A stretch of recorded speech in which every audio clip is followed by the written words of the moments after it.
सूबाई एहतिसाब कमेटी ने मुबैना corruption reports वज़ीर आला अली अमीन गंडापुर को पेश कर दी। करप्शन रिपोर्ट्स महकमा सेहत, तालीम, फूड और लाइफ स्टॉक के बारे में हैं।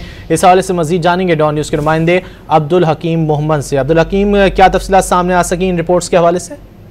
ये जी बिल्कुल, पीटीआई की जो इंटरनल एहतिसाब कमेटी है वो उन्होंने मेंबरान ने जो 4 महकमों के हवाले से रिपोर्ट तैयार की थी वो वज़ीर आला खैबर पख्तूनख्वा को पेश कर दी है।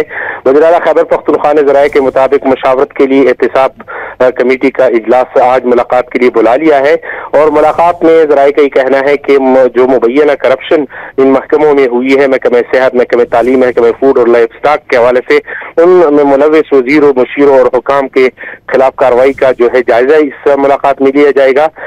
जो रिपोर्ट पेश की गई है उस पर काबीना में रद्द-ओ-बदल भी मुतवक्के है।